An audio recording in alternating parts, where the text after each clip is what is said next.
Good evening. The council meeting of April 3rd will come to order. I would ask that all in attendance either silence or turn off your electronic devices, and if you'd please stand to honor God and country.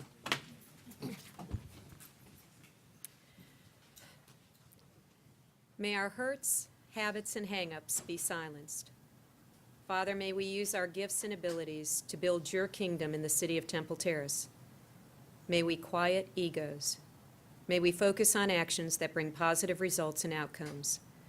We thank you for our city's professional staff and for our first responders, some of whom we'll be able to honor this evening. These are the individuals who each day focus on actions that make a positive difference in our community. We thank you for engaged citizens who love the city you've provided us. May all here this evening in viewing these proceedings be found faithful and full of brotherly love in your eyes.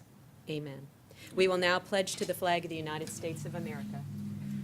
I pledge allegiance to the flag of the United States of America and to the republic for which it stands, one nation, under God, indivisible, with liberty and justice for all. Thank you. How you doing, Andy?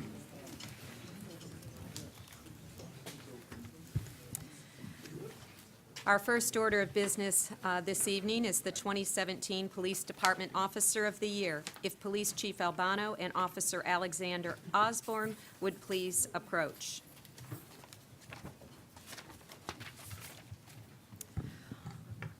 Officer Alexander Osborne embodies a high moral character and demonstrates exemplary performance in all areas of police work. He has strived to help the community and gives more of himself than asked, and makes sacrifices to benefit the greater good. During the past year, Officer Osborne has excelled at his duties. He is one of the most proactive and productive officers in the patrol division. He ranks in the upper 10% in categories including arrest made, reports written, traffic stops, citations, and written warnings. Officer Osborne routinely demonstrates a professional attitude and strong work ethic.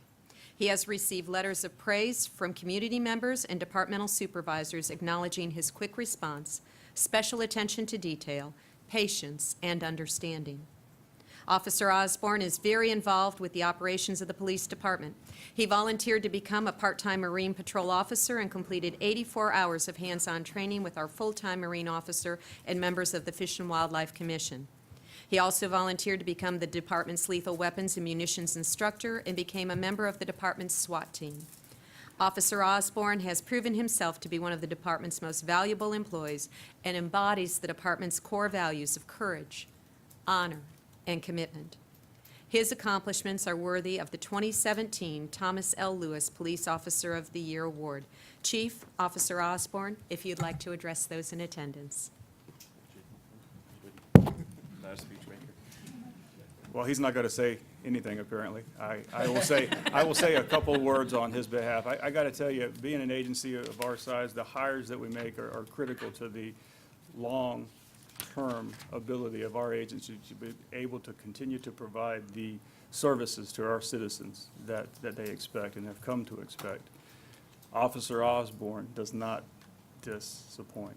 He has from the very beginning, and I believe will be his fourth year, his fourth anniversary is coming up, fourth year with us, and he has already been singled out by his peers. Our award nominees come from the peers, and they are confirmed by an awards board. So his peers, senior to him, some junior, most senior to him, have selected him as this year's award winner. And it speaks volumes of his commitment to this department and the citizens that we serve. So I could not be more proud of him, and I look forward to seeing what else he can accomplish in the next 16 years or more.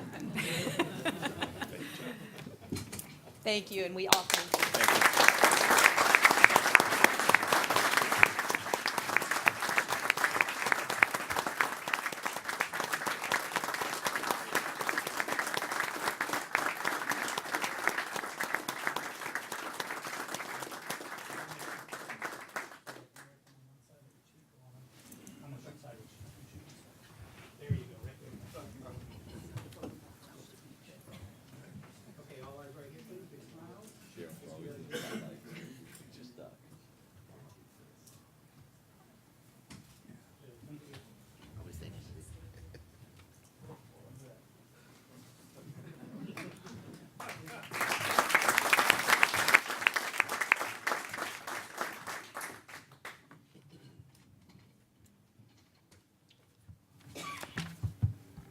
Next, the firefighter of the year, if Chief Ian Kemp and firefighter Nathan Siegel would approach the podium.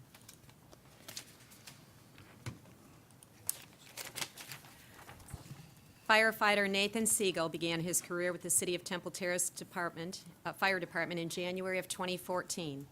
In a relatively short time, he has proven himself to be one of the agency's most valuable assets. His career in the emergency services formally started in 2009 after earning his bachelor's degree in criminology at the University of South Florida. His career path further led him into fire service, where he has continued to excel. Firefighter Siegel is also a member of the department's award-winning competitive Rapid Intervention Team, as well as the department's Honor Guard unit. In the early morning of May 28, 2017, Temple Terrace experienced a 3-alarm structure fire, one of the largest in our city's history. Nate was the engineer on the first arriving engine company and was faced with extreme demands and limited resources. He performed well under pressure. While it can be said that a properly trained firefighter would be expected to perform under pressure, it is Nate's underlying qualities that are most deserving of this recognition. Firefighter Siegel's level of compassion, dedication, and professionalism are setting a benchmark for what our community expects from our fire department. Now, therefore, I, Mel Gerardo, by virtue of the authority vested in me as mayor of the City of Temple Terrace, do hereby proclaim Temple Terrace's 2017 Firefighter of the Year, Firefighter Nathan Siegel. Be it further resolved that the City Council of the City of Temple Terrace does hereby join with the citizens of Temple Terrace to express sincere congratulations to Firefighter Siegel for his achievement, his leadership, and his dedicated service to the citizens of Temple Terrace.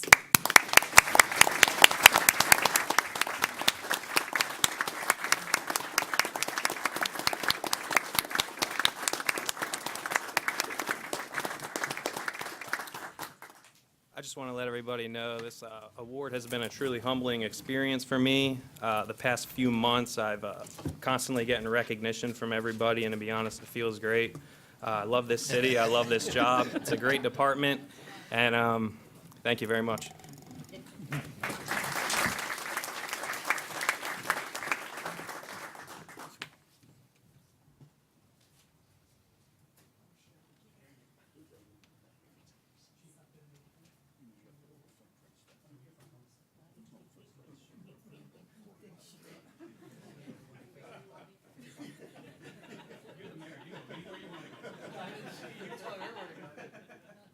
All right, everybody right here, please. Let's do that again. Thank you.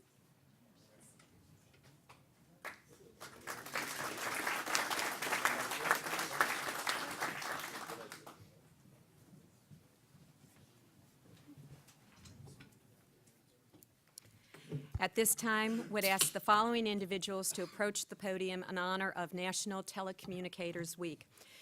Services Division Commander Cheryl Singleton, Communications Supervisor Kenneth Stanton, Senior Communications Officer Stephanie Hendricks, Senior Communications Officer Velva Johnson-Stacy, Communications Officer Anelia Desmarius, Communications Officer Venice Shaco Almonte, Communications Officer Courtney Anderson, and Senior Communications Officer Monica Bateman. Each year, the second full week of April is dedicated to the men and women who serve as 911 public safety telecommunicators. This year, we honor the often unsung heroes of public safety, our dispatchers, during the week of April 8th through the 24th. And our proclamation reads, whereas emergencies that require police, fire, or emergency medical services occur multiple times a day, every day of the year, and come without so much as a moment's notice. When an emergency occurs, the prompt response of police officers, firefighters, and paramedics is critical to the protection of life and preservation of property. And whereas the safety of our citizens, police officers, firefighters, and paramedics is most often dependent upon the detail and accuracy of information obtained from citizens who telephone the Temple Terrace Public Safety Communications Center, and our public safety our public safety telecommunicators serve as a vital link for our police officers and firefighters by monitoring their activities, providing them with information, and checking on their well-being. And whereas our public safety telecommunicators provide immeasurable assistance toward the successful accomplishment of the mission and objectives of both the Temple Terrace Police and Fire Rescue Departments, the Temple Terrace City Council wishes to commend its public safety telecommunicators for providing exemplary service to our community and to those police officers, firefighters, and paramedics who proudly work alongside them every day. Now, therefore, I, Mel Gerardo, by virtue of the authority vested in me as mayor of the city of Temple Terrace, do hereby proclaim the week of April 8 through 14, 2018, as National Public Safety Telecommunicators Week in the city of Temple Terrace in honor and recognition of our public safety telecommunicators for the vital contributions they make to the safety and well-being of our citizens. Would you like to say a few words?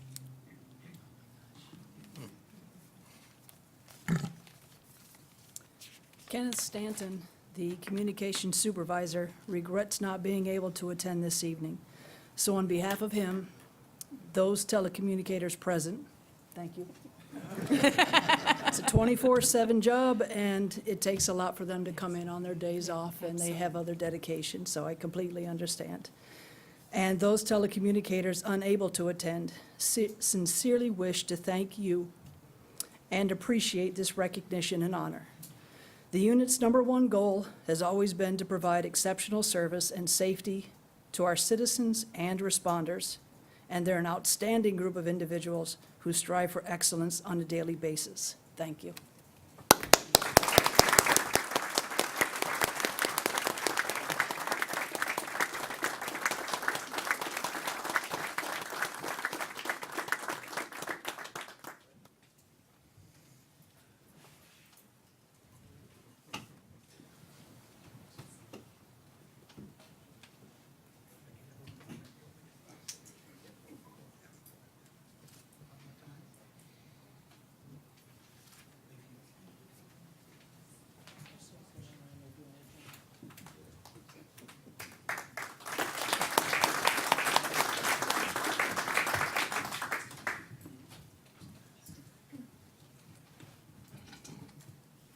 Next, if the interim CEO of HART, Jeff Seward, would step forward.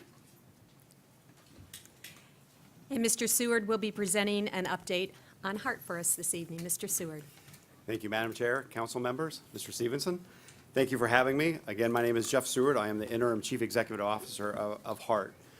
Although I do have slides to go over, and I'll move through them quickly, I really wanted to make the point in tonight's conversation that as the interim Chief Executive Officer of HART, I'm starting this campaign called All Voices.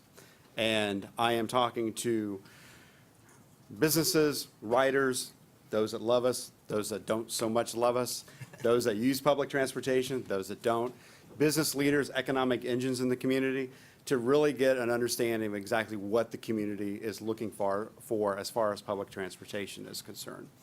So a comment I made to the HART Board of Directors yesterday was that I feel a very strong commitment to the charter members of the HART organization. We exist based on legislative mandate on a charter with the municipalities of the city of Temple Terrace and the city of Tampa. We have an obligation to listen to these municipalities, their riders, their businesses, their taxpayers on providing the service that those specific jurisdictions and entities desire, need, want to grow, to prosper. And tonight, as I go through these slides, I want to show you some commitments that I'm making to you as a governing body of one of those charter jurisdictions that we will listen. And a couple of the items I'm going to show you tonight are results of some of that listening that has been ongoing over the last couple of weeks. So as you know, or may know, last October, we did a massive service revision or a massive service change that resulted in over 20% of our overall service model being reduced countywide. It wasn't isolated just to specific geographic areas. Everybody lost some type of service. However, there were some jurisdictions that did lose some that they very much relied on, and you are one of them. So without rehashing exactly what happened and the results of that, we are specifically looking at proposing, and it's more than just a proposal. We are looking at bringing back the Route 57 through Temple Terrace. And there's a modified version you see here, which we'll call a proposed Route 48. This is just a first blush of what we would restore. We're going to have the dialogue with our HART board member, your councilwoman, Ms. Donahue, along with the city manager, the chief of police, to really get an understanding of what you need as far as service is concerned. Now, I know that we installed HyperLINK as one of the buffers of removing that route.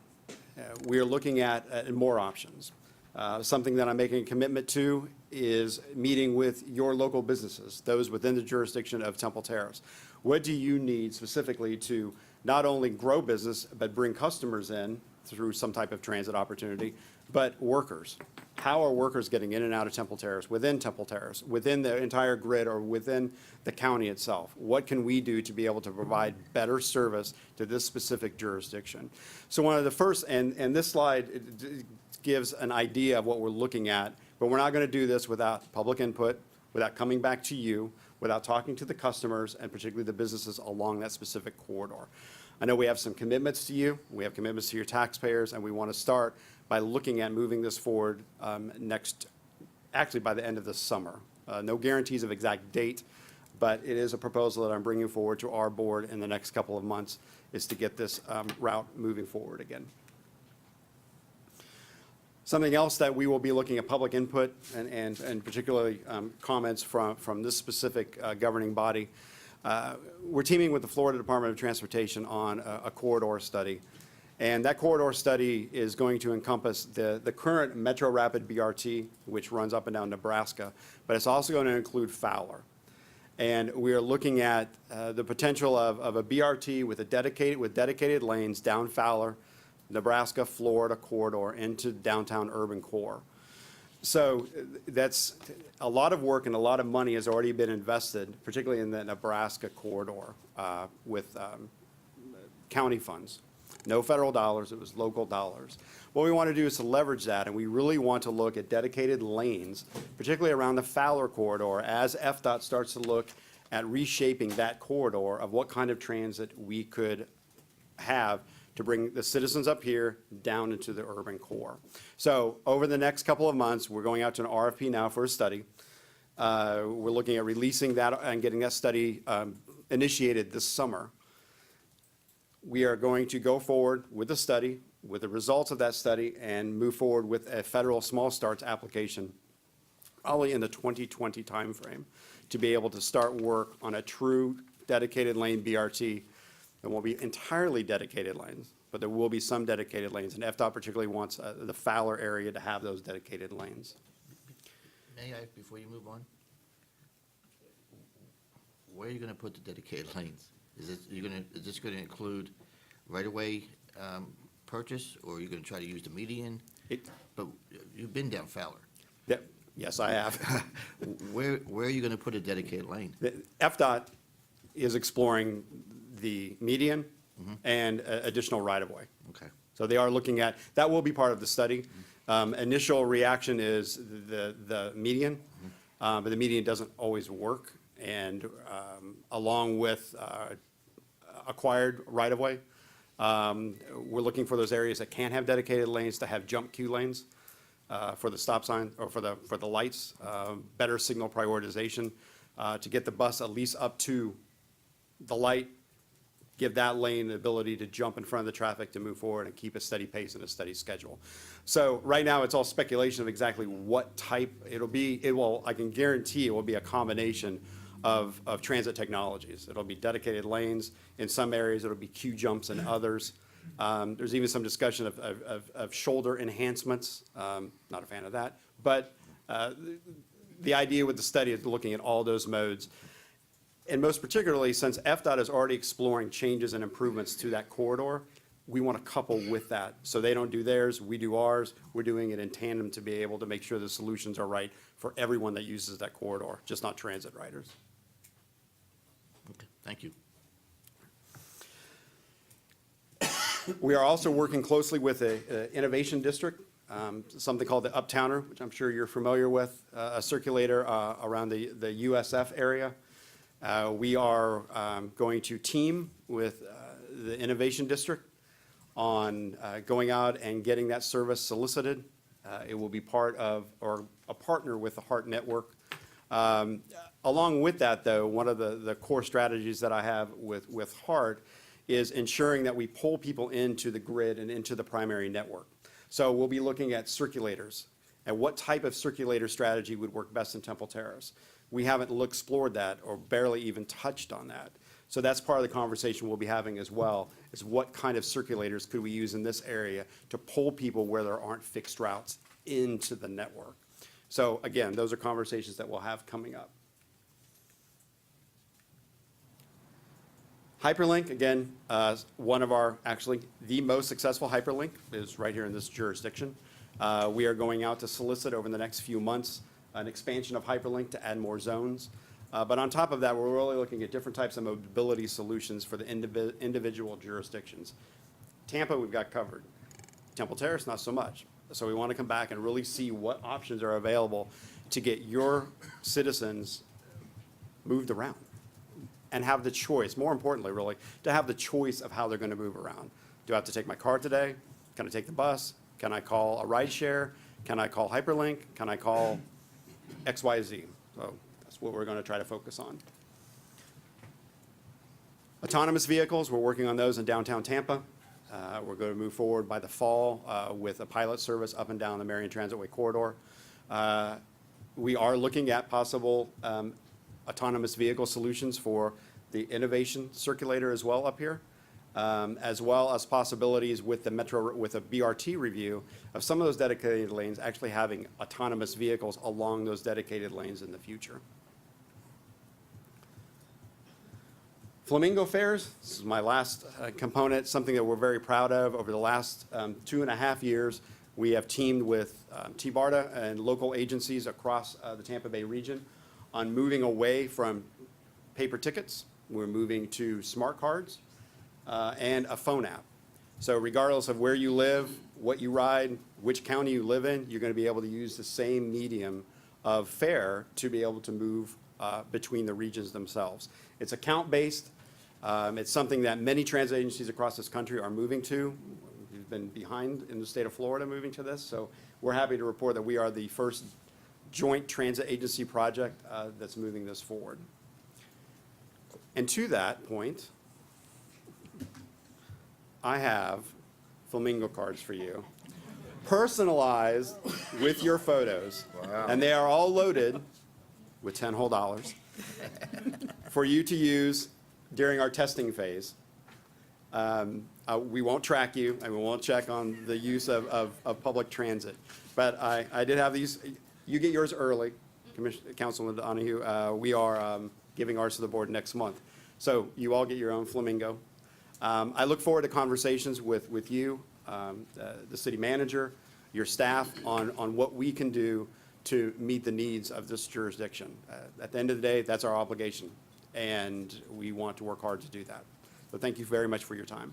Thank you, Mr. Seward. And just speaking on behalf of the citizens I've heard, thank you very much for bringing back Route 57. That is a critical connector for several of our senior adults, for people who are trying to get to and from Moffitt and other hospitals in that region. So thank you so very much. And I'll recognize Councilman Pagorlik. When I was vice chair of the Public Transportation Commission, we had discussed something very similar to Flamingo Fares, but our discussions revolved around, obviously, taxis and buses and limos and all that stuff being all in one app. Yes. Have you guys had the same discussions? We have, and our goal is to have one app. I can schedule a Coast Bike or a rideshare or hyperlink or one of our circulators or something through a central app. So it is on the horizon. We actually have money programmed by the MPO for app development. Right now we have, within our hyperlink program, one of the requirements of solicitation is for those organizations to come forward with its own app. So we have that app, we have the Flamingo app, and we have our One Bus Away. It's too many apps. So we want to get to a point where we have a centralized app. And there's discussions as well as having a centralized app for the entire region. So regardless of where I'm at, I can be in Manatee County, Sarasota County, Pinellas, I use the same app no matter where I'm at, and obviously, it knows where you're at. Right. So yes, indeed, we are looking at options. We're actually looking at some entrepreneurial incubators in Tampa that want to do some app development, pro bono, which we love. So that's a great question, and we are indeed looking at a centralized one app solution for all of Awesome. this. Thank you. Thank you very much. Thank you. And I'll leave these with the clerk.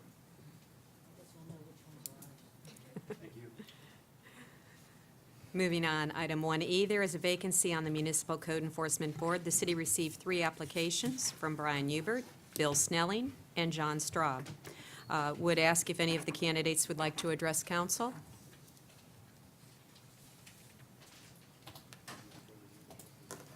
Not here.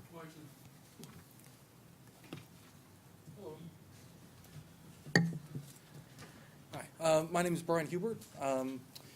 So this is the first time I put in for any of the boards here in Temple Terrace. I've been living here pushing 10 years now. As soon as I moved from Detroit, got here and stayed here pretty much. So I think it's something I know I would succeed at. Right now I have my MBA and I do underwriting for USAA. So legal stuff all day long, every day. That's, following every state because I do work in all 50 states plus DC and international work. So I have to follow things very specifically every single day. As well as this is my home, and there's a lot going on right around us. So there's a lot of room for growth, and I just kind of want to be part of that. And from the bottom up, code enforcement is really the place to be. Thank you, Mr. Hubert. Are there any other candidates who'd like to speak? Mr. Snelling.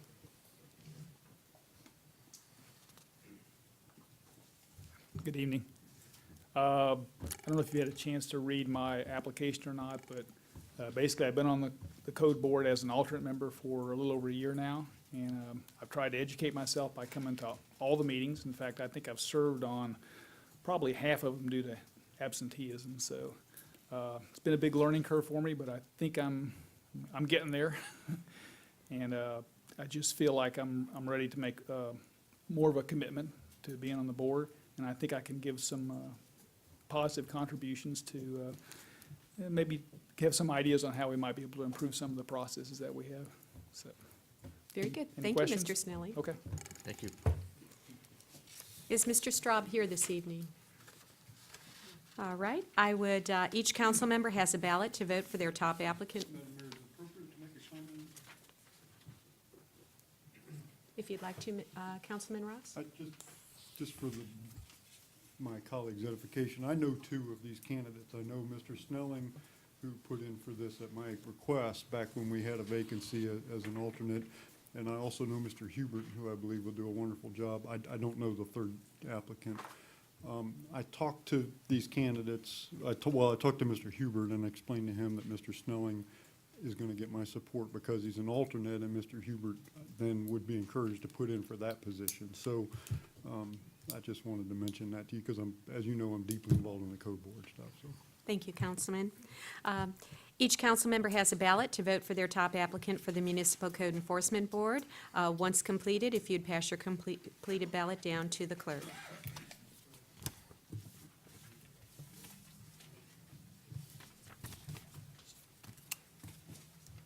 And thank you, gentlemen, for your willingness to serve.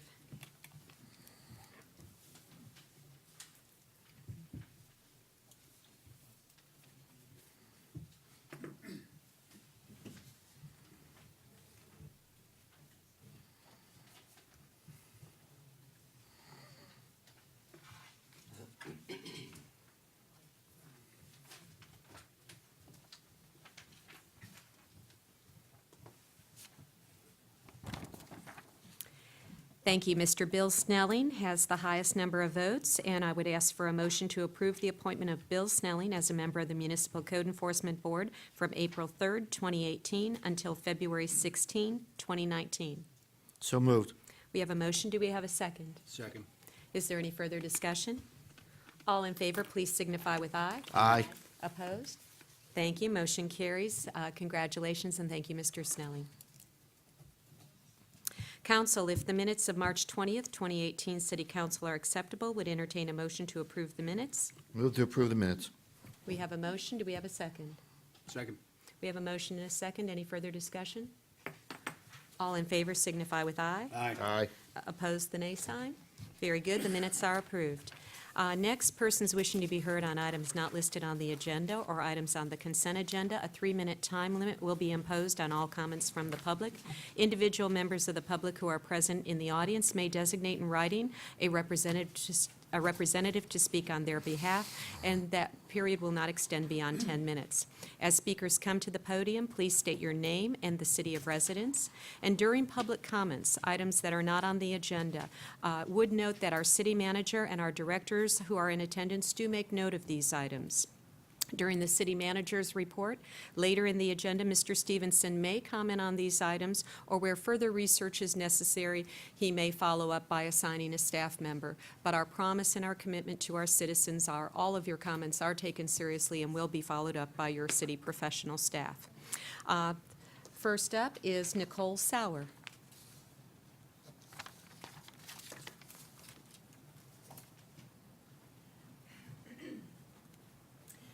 Good evening, Madam Mayor, Councilman, hi Cheryl, staff. It is a pleasure to be here and see you all in this position. I come to you not as a citizen or your legislative administrative assistant, but as your team captain for the City of Temple Terrace Relay for Life team.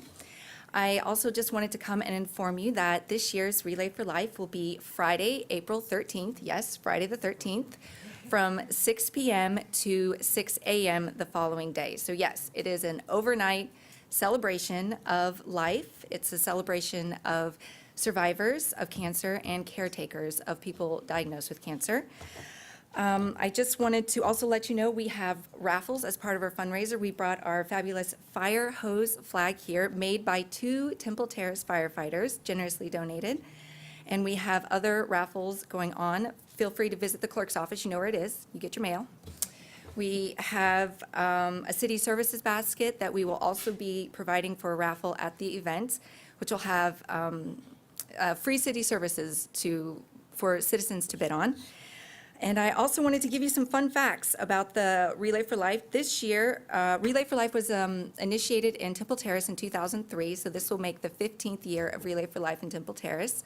And since the inception, Temple Terrace Relay has raised a whopping $1.68 million in our city. So I would invite you all to come out and participate. It's also a community event. I've been speaking with members of the community to invite them out for sponsorships, and it really is a wonderful time and space to come and meet the citizens of this amazing city. And also, if you can't make it, you can show your support in other ways. We are always asking for sponsorships or handle our raffles. And water and bug spray seems to be very important. They hammer that at every meeting, bring bug spray, bring bug spray. And if I didn't mention, Greco Middle School. So if anybody lives on 113th and Gillette, you'll hear us April 13th. So hope to see you there, and thank you. Thank you, Nicole. And if I could, Ms. Mooney and Mr. Stevenson, thank you for our professional staff. Nicole has done just an awesome job as a cheerleader, but also to our directors. You have supported and you have encouraged, and thank you. It's a point of pride to look at a city staff who work hard and are dedicated each and every day, but are coming back and pouring that much more in a weekend into our city. So thank you for your efforts.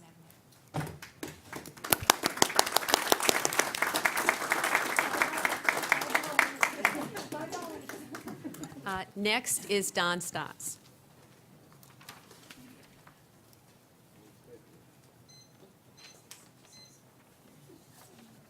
Good evening, Madam Mayor, council members, city manager, city attorney. I myself, along with my wife Kathy and our entire family, would like to thank the City of Temple Terrace for all the cooperation that we have had in annexing and developing Victorian Village and the entire complex that many people have come to know as the big pink building on Fowler Avenue. We would like to thank all of the residents for their support over the past 22 years. But it is time for Kathy and I to retire and move on to the next chapter of our lives and to spend more time with our grandchildren and watch them grow and actually be able to celebrate Christmas like everybody else. The Victorian Village complex will remain and the shops will continue to do business as usual.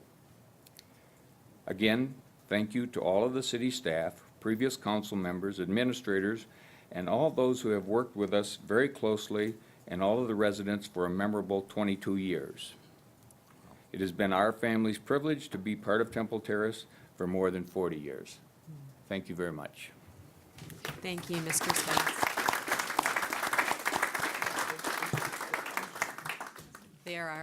There are several sad residents tonight, Mr. Stotts, and I'll just let all the ladies know in the room, but our salon is staying there, so we're Hey, I get my hair cut there too, so. Thank you. Next, we're moving on. Moving on, MCEB lien reduction petition for 104 Mission Hills Avenue. Code Compliance Director Tom Barone will present the case. Mr. Barone. Good evening.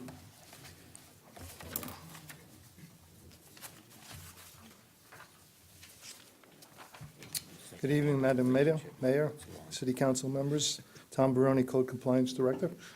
The Municipal Code Enforcement Board lien reduction petition case number 16-0241, 16-2041, and 17-2008, City versus Yusef A.D. Jabari, who is the current owner of the property located at 104 Mission Hills Avenue, with a lien amount of $71,400. These cases were presented to the Code Enforcement Board as a lien reduction petition at the February and March hearings. The Codes Board decision at the February 14th hearing was to bring the petitioner back to the March 14th Code Board with the necessary update status on the property. At the March Code Board hearing, testimony from city staff and from the owner's contractor, Ahmad Quizam, was heard. In the initial petition application, the owner requested that the lien be reduced to zero amount. Using the lien reduction matrix calculator and based on the property appraiser's market value of $149,032 back in 2016 and 2017 when the violations took place, and the lien that would have been reduced to $21,290, which I presented to the Code Board. Based on the matrix, which is only a guideline, and the petitioner's representation of Ahmad Quizan, the Code Board's recommendation to the City Council, after a unanimous vote, was to reduce the lien from $71,400 to $21,290. However, due to the unusual circumstances with the vacant lot and staff's recommendation that this lien be reduced to $9,097.62. This was based on a 10% of the original lien amount plus the city costs, which was $1,957.62, totaling $9,097.62. The 10% that I used was a guideline that the Code Board would use years ago, and that's what I used as far as that guideline, and I also added the total amount that of the city cost. So if the council chooses to use the Code Board or the city staff's recommendation to lower the lien, it would only be contingent upon the fine being paid within 30 days of the council's decision, or it will be reverted back to the original amount. If you have any questions for city staff or for the chairman, Richard Schmidt, which is here tonight, or the Municipal Code Board, we would be happy to answer any questions. Otherwise, the owner, Mr. Guzam, are here tonight to answer his questions. Just to add a few other things, I'm sorry. I spoke to the building inspector. A building permit application has been submitted and is being reviewed at this time. The property was purchased in June of 2015. Council, do you have any questions? Councilman I do. Pagorlik and Councilman I'm a little Ross? confused. Okay. The paperwork that we have in our package says the recommendation is to lower it from $71,400 to 21,290 contingent upon receipt within 30 days. I thought I just heard you say 9,000, Okay, the 21,000 was the recommendation by the code board. okay? However, the city staff feels as though that's, the amount of that lien reduction is a little bit too high, and we feel for a vacant lot that what I'm saying is, city staff's recommendation is to have it at 9,000. What was the recommendation that was approved by the code board?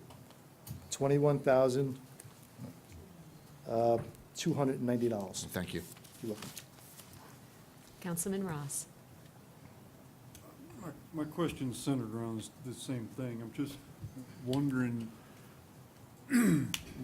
why we're getting a second recommendation from the city staff, and I don't recall ever getting that before. But this would be the first time that I recall, the 10 years that I've been with the city, that a chairman or a director made a recommendation to the council. So, Okay, thank you, Tom. Councilman Donahue. So my question is, was the lot vacant? Did the 21 take into account that the lot was vacant and there's no more violations, of course, because there's fence around the lot? right. The code board was aware that it is a vacant lot. I don't know how they came to that, they're going based on the calculator that I presented to them, that brought it to 21,000. I used the value of the property, the market value of when the violations took place. So that would have been 2016, 2017. That's why I used that calculation, that market value during my calculation. If I was to use the land value, which was $40,000, that calculator does not work for this type of scenario. So, I felt that moving forward in the best interest for the city is to put a home on that property. 21,000, me personally feel the gentleman owned the property for less than 3 years, and he's being hit with a lien of 21,000. But he put himself in that position as well. Just follow up. Sure. So I want to make sure that the calculator was based on On there the- being a home there, the Yes, original. when the violations took place in 2016, Right, and 2017. It continued to accrue because as if there was a home Yes, there. yes, But in fact, the home had been taken down. yes, Been down for quite a while now. yes, it has. Right, okay, thank you, it helps. I would ask if the property owner, Yusuf Ajabari, would like to address council on this issue. Thank you.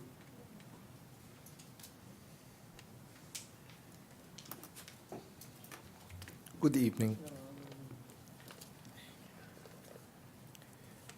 My name is Ahmad Qasim.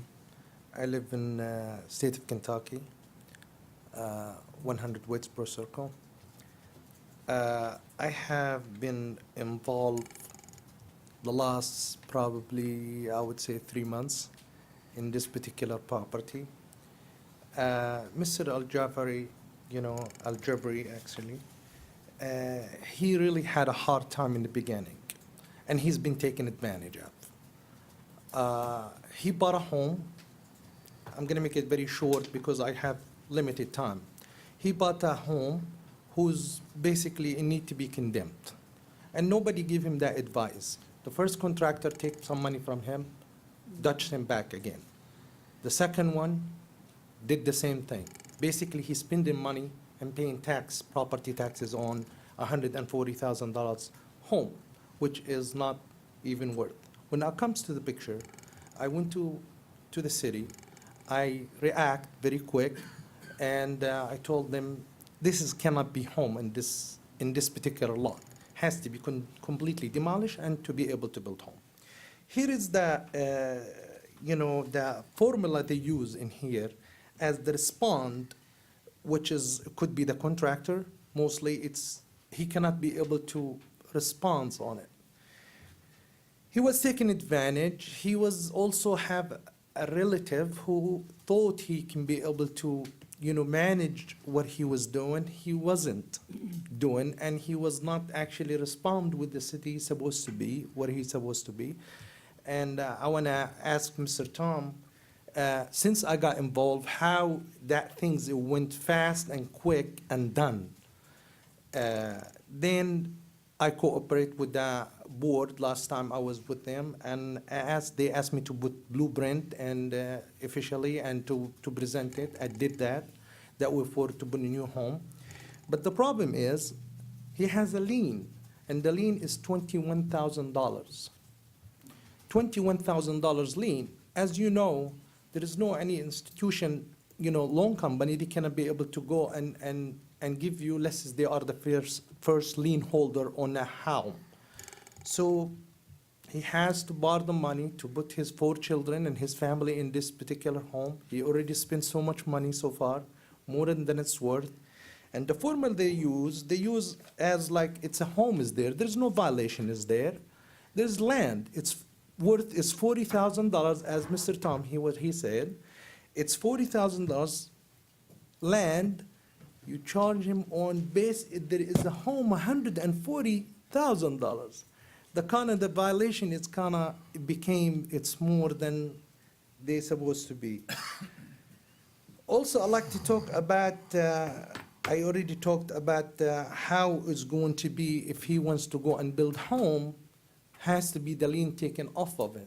And he really has some little down payment who's, he work as a worker, he make about $100 some a day. So basically, he tried to get, I need your help. Hopefully you can be able to see home there and nicely. And the formula, like I said, they use, it's from 1 to 4 as limited response. They put 1. I think it should be 4. Since I got in, I know in the past it's been since 2016, but he was struggling at the same time from one contractor to the another to present him for the city, because no one is going to be able to work with him unless he has someone who's a general contractor, who's licensed, who's recognized by the city. So he was in a bond the whole time, and nobody told him, you got walls and there is no support on those, it need to be demolished. I really, personally, I feel like he was taken advantage of, and I hope you help this citizen in here, that way he can be able to go on and to see, the neighborhood, I'm sure very upset. They wanted to see home now and they wanted to be in there. And I have recommendation from the board. Last time I asked him, when they told me 21,000, I told him it's no reason for you to even take me to the council because he cannot be able to pay it. And they said, well, we're not in power to this. They are power to go down more on it. So the formula, if you look at it, it's not based on $40,000 land. It's $140,000, a piece of property. Beside that, after we done all no violation, they asked for blueprint, which cost him another $7,000, and that add money on him to go and present it and to cooperate with the board member. Thank you very much. I hope you guys be able to help this particular gentleman, and if Tom, he would like to answer my question, what I said about from 1 to 4, since I react how he was cooperate, and I felt like it's not really his fault, it's more than the contractor, the first and the second and the third one who was taken advantage of. Thank you. Thank you. Are there members of the public who would like to address this item? I see you coming forward. If you'll state your name and city of residence. Good evening, Madam Jan Tumbleson, 208 Holland Avenue, Temple Terrace. On 104 Mission Hills Avenue, I would like a commencement date, a starting date, when the ground is going to be broken to pour the foundation. Madam Mayor, Council, I would like also you to be aware that as Code Enforcement Director stated, there has not been a permit at this moment being issued. The building dates, once they get a permit, is they don't have to have an inspection, and the permit will expire in 180 days. In other words, they can wait to 179 before calling an inspection and pouring the foundation. Once that inspection is done, they have another 180 days before they have to call in another inspection. Now, that's going on every time they have an inspection. The permit is good now for 6 months.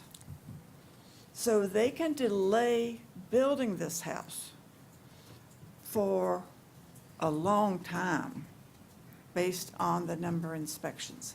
I do not have a problem with the reduction in the proposed reduction of $9,000, so forth, but I do want a time limit or something that we can say, okay, if you don't start soon, we can do something.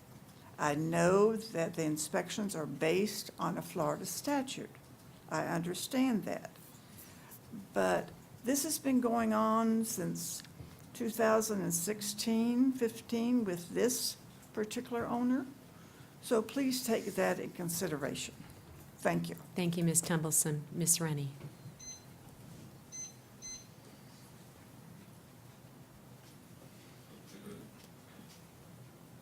Annette Rennie, 9512 Woodland Ridge Drive.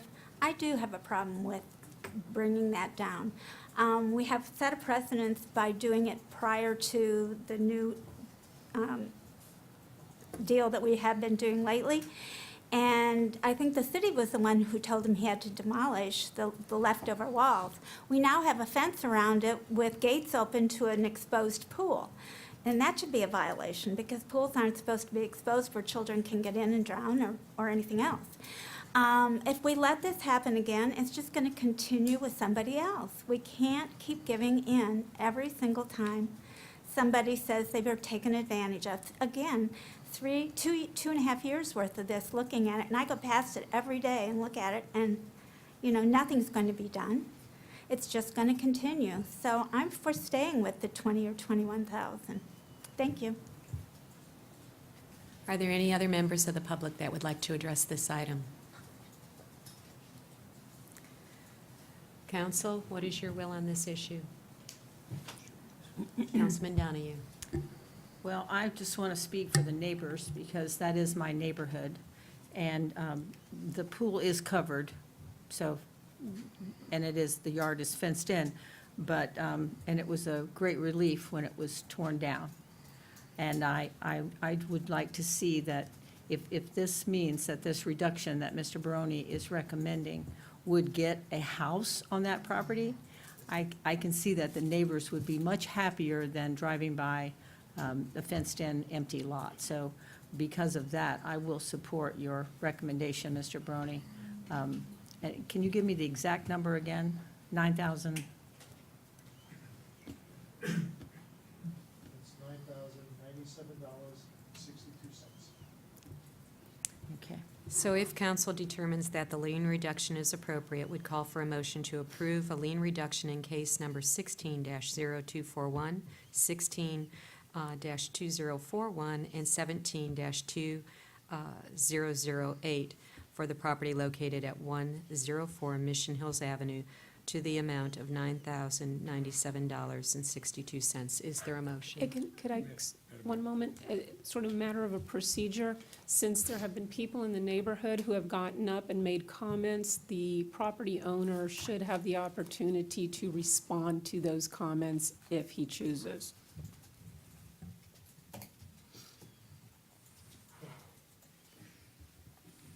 I do agree with the neighbor, when you have a home or you have a lot next to you vacant, it does not look good, simple as that,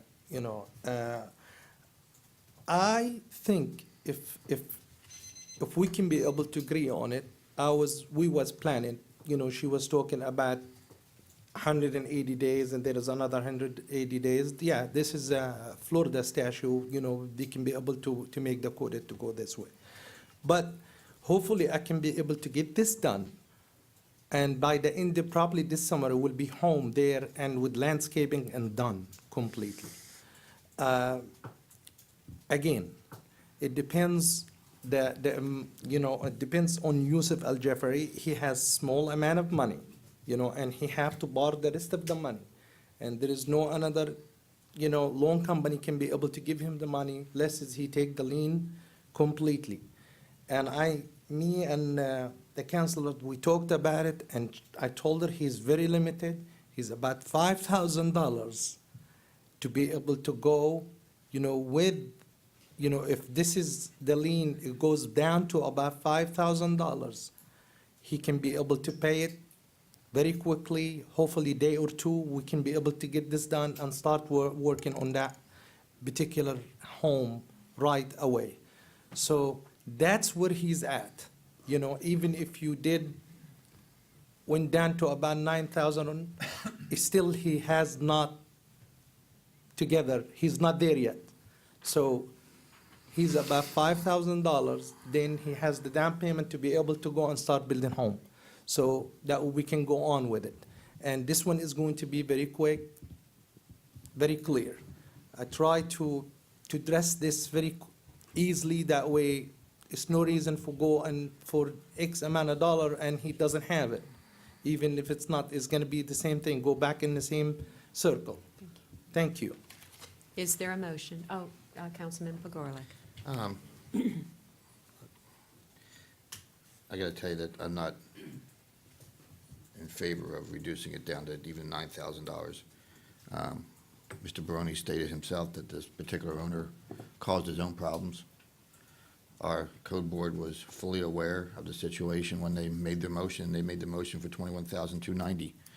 And it sounds like even if it went down to $9,000, he's not going to be able to pay it anyway. So it's a moot point that he's going to be able to build a house because he can't even pay the lien on the house. And I would venture to say that the lien is probably $70,000, not $21,000, as the respondent stated, because the lien would be the original amount. So I don't think that he's going to be, he can't even pay the $9,000, let alone $21,000. I don't think we should be setting a precedence on this particular residence, because by our code board director's own admittance, the respondent caused the problems himself. So I would not be in favor of the $9,000. I'd be in favor of the $21,290. However, I would like to have some further discussion before a motion is made as to what council's thoughts are on, rather than having the entire amount due in 30 days, that some sort of payment schedule maybe be put together so that he can pay it off over time, and we're not setting a precedence. And, he said he'd have the house by the summer. I don't know how he's going to be able to afford to even build a house. He can't afford more than $5,000 in a fine.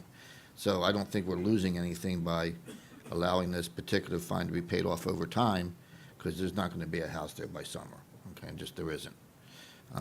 But I am wholeheartedly against the $9,000. I would consider the $21,290. But again, I would like to hear the rest of council's thought on some sort of payment plan. Can I have a question? If you have a lien of the 9,000 and you give him time, doesn't he have to pay the lien off before he can secure financing for the home? So I'm guessing that he will find the 9,000. And you can't find 21, but I'm guessing he's a lot closer to finding the 9 than he is to the 21. So if you're looking for a motion, I would like to go ahead and make that motion to accept the recommendation from Mr. Barone. We have a motion. Do we have a second? Okay. Motion dies for lack of a second. Councilman Chalura. Thank you. Where do I start? And I don't want to make this long, but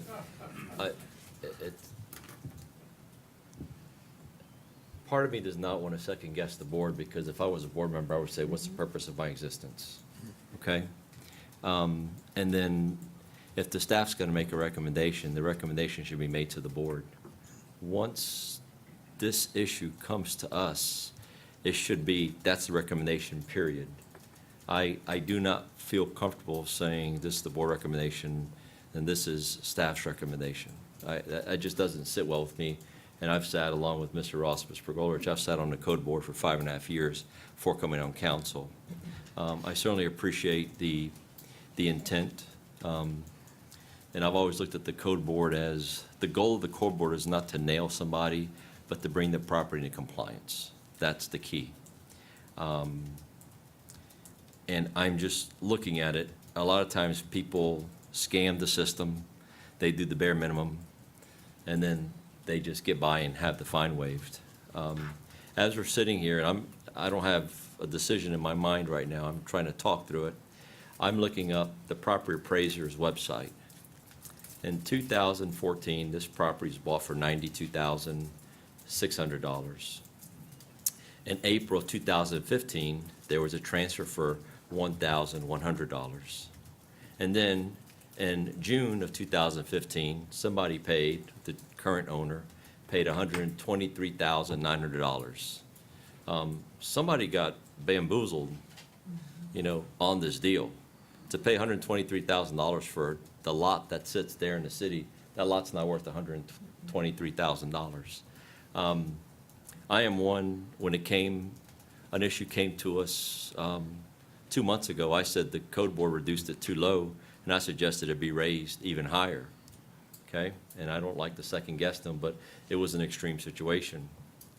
In this case, I'm looking at it as substantial investment's been made on this property. The property's been torn down. And what I'm thinking right now is there was a similar situation on the property on Linda Street, right up the street from you. There was drug deals going on, it was dilapidated, close to being condemned. That property got torn down, there's a beautiful house on there now. And it's for sale for like $300,000 or more. That's the nicest, most expensive house on that street. And certainly if I was the neighbor of that house, although I went through heck during the chaos, my property value just went up by living next to that. So I'm looking at this as more of a, okay, you really can't say this property owner is benefiting because he paid $123,000 for his property. So it's not a win-win situation for him or the neighbors. I agree with that. On the other hand, the property's been torn down, and we cannot put conditions on the property that if you build it, then we can reduce the fine. That, I don't think we can do that. You have to associate the fine reduction with the facts in front of you. We can't start making promises and we'll do this if you do that. That really muddies the water. We don't want to go there. So I'm just trying to talk out loud with it. Number one is I'm not easy with staff making a recommendation, the code board having another recommendation, we second guess the code board. On the other hand, this is a situation where, they paid through the nose for this property, considering you have to even tear the house down above and beyond that. And I drive by it every day when I'm going to work, and for many, many years, it's looked pretty bad. Back in the Joe Gross days, this house has been ongoing. So I don't know when the last time somebody lived in it was, but it's been years. So, I mean, looking at it the way it is now, it's much better than the way it was before. But I would like, I don't really know, how to move forward because I don't want to second guess the board. I see Mr. Brony has made a reasonable suggestion, and the comment made that the board does not have the authority to do it and to throw it on us is a false statement. The board can do what they want to do and make a recommendation to us. That matrix thing is sort of a recommendation guiding point. They don't have to follow that. So that's not accurate. And Councilman Schler, and I don't know if this would be helpful, I actually, when I knew this was coming up, I actually viewed the proceedings of the last Code Enforcement Board meeting, and it seemed as though there was a positive affirmation towards the recommendations that Mr. Barone made tonight, and so I'm looking at our chair of the Code Enforcement Board, and I don't know if you'd be willing to address us on this, because I know you really appeared to be taking a counseling position with this homeowner, with this landowner, And so would you share your thoughts, because I understand the kind of discomfort that Councilman Shalura is expressing, that we want to be very respectful of those that serve on our board. We want to be very respectful of our professional staff, but there's quite a large difference in what the recommendation is. So would you be willing to address us? Richard Schmidt, Chair of the Code Enforcement Board. Yeah, we've been dealing with this property for a long time, and month after month, and we've had grace periods and all that. And I'm not going to go into that because that's irrelevant at the point. At the point that the property came into compliance was the point when the house was torn down. So, as it was stated earlier, all of the fines were accruing during this time from the roof being removed. And I'm thinking, because I drive by it every day, well, 5 days a week. And you see the shingles coming off and you think, well, because I don't know what it looks like inside. We had some walls that were torn down in the back, which exposed that there were things going on. And that's how when we became involved. And so during that time, as the family member was coaching, which I think he was doing an honest job as far as he could. And I kind of have to support him in his efforts versus the accusations that were made here and at our meeting. So I just want to make that point. But we were also aware briefly of the fact that, I think it was Mr. Chown that brought up that the property is vacant. Property value is $40,000 whatever dollars, and the lien was based on the value of the property, of the house. And that's what we were dealing with the value of the house. You're dealing with a couple of different things. We don't know all of the facts. We don't tonight, because Tom's brought a lot of good information, which I can support. But that's not what we were dealing with in our meeting when we came to 21,000. We did talk about it briefly, but we didn't feel that we had the information that we could write at home. So that's why we stayed with the recommendation. Is that helpful at all? Well, since you're the chairman of the Yes. board, and I have a lot of respect for the code board, especially you guys volunteer your time, so thank you and the rest of the members. Thank you. What is your position, and do you feel comfortable representing the positions of the other board members? I know they're not here tonight, but you've been on that board for a long time, based on what Mr. Baroni suggested, because you're telling me there's issues you heard tonight that you didn't hear before. Well, no, I'm not saying issues that we heard tonight that we didn't know before. I'm Okay. saying that the resolution that we heard tonight, the recommendation we heard tonight, is the first time we've heard that recommendation based on the property. Okay. However, we did get a little inkling of that going to being happening, but we couldn't develop it. We can only, like I said one other time, that we deal with what comes before us. We're not investigators. We don't have time to investigate in the evening setting that we're together. So we do the best we can with the information we have. I talked to Mr. Baroni earlier yesterday, about this recommendation that he was building or working on, and based on the current property value, the property as it is today. And I can go back, and I think our board is understanding of that too. It would have been nice if we had that as our recommendation last at the meeting, but that's not how time went. And so I feel confident, and I don't see any problem with the board dealing with that, because we talked about it a little bit, about the value of the vacant lot versus the house, and the fine being based on the value of the house that was torn down over various stages. and Can months. I just make a suggestion, because we're sitting here and just running in a circle? My only suggestion is, obviously, we want to bring this to a close. We certainly have a lot of respect and admiration for the code board. As I sit here, I know time is of the essence, but I'm going to sit here and suggest that it go back to the code board and you guys vet it out, recommendation from staff, and you come to us with a recommendation from a unified front. The property owners can speak to you guys, and have you spoken to them, but based on the way Mr. Barone presented it tonight, you said you hadn't heard it presented that way. So I think the way we're structured is it should go to the code board. I do not want to start second guessing the code board, because then you guys are going, if I was sitting on there, I said, why am I even on here? They're going to second guess me. And we did it 2 months ago. We're going to do it again. It's just slap in the face. And I don't like to do that. I don't think it's fair to the members that volunteer their time. Councilman Boss.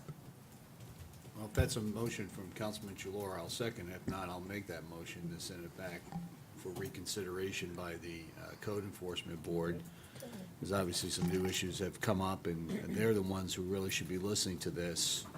And I don't see anything in here that says some of the things that have come up tonight. And maybe they were at the meeting, they just don't come forth in the agenda, but I didn't watch the meeting. But I would make a motion to send it back to the Code Enforcement Board to take a look at this and see what recommendation they come back with, if there's a change or not. But if it stays at the same recommendation, then oh, that's not part of my motion, but just discussion on the motion, that the homeowner would know that there's a 21,000 potential lien out there if there's no change in the recommendation by the code board. We have a motion. But Do that we would have? be my motion, I'm to send it back to the code board. We have a motion. Do we have a second? We have a motion and a second. Is there further discussion? Councilman Ross? There is some further discussion. I've been watching this case for a long time. This will be the third, at least, time this lien reduction's been before the code board. I don't disagree with you, but there's gonna be some more frustration on their part. I have two objections with what happened here tonight. One of them has to do with the petitioner to begin with, okay? I don't like to question people's motives, and I won't do that, but I can't help but thinking that somebody's blowing smoke up our dress here, okay? This petitioner has gone before the code board and slid this story around so many times and gotten the city to close cases so that fines stop accruing, gotten the city to do this, gotten the city to do that, in the hopes that they were just about to turn the corner and begin the project of building a home.